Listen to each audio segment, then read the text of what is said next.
Maître Emmanuel Pensier, débiteur de 149 mois de loyer impayés envers la CNPS. Abonnez-vous en activant la cloche de notification pour recevoir la primeur de nos futures publications.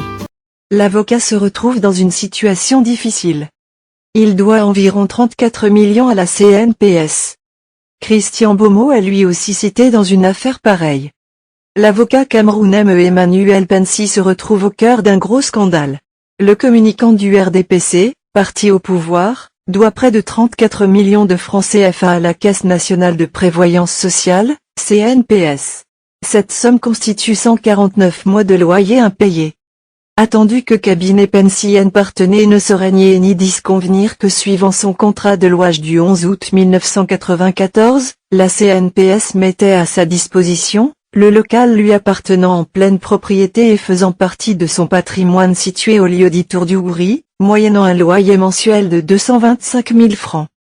Qu'à ce jour, sa situation dans nos livres révèle, sauf erreur ou omission, qu'il reste redevable d'un peu plus de 149 mois d'arriérés de loyer d'un montant de 33 525 000, en violation des clauses contractuelles qui nous lient, indique la CNPS qui réclame le paiement des arriérés de loyer.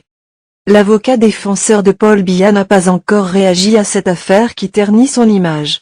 Le juriste n'est pas le seul à devoir à la CNPS. L'avocat Christian Beaumont avait lui aussi été cité dans une affaire similaire. Selon les révélations de Boris Bertholdt, l'ex-sympathisant de Maurice Kamto doit 15 millions de francs CFA à la CNPS. Ce dernier nie les faits qui lui sont reprochés et a d'ailleurs porté plainte contre le journaliste et lanceur d'alerte Boris Bertholdt. Je n'ai en aucun cas été au courant, ni informé de l'existence d'une quelconque procédure en recouvrement de loyer de la CNPS contre moi avant mon départ du Cameroun fin 2005 et 16 ans après mon installation en France. C'est donc une découverte. Pourtant des années durant j'ai assisté la CNPS dans une procédure internationale que tout le monde peut retrouver sur Internet, a-t-il déclaré.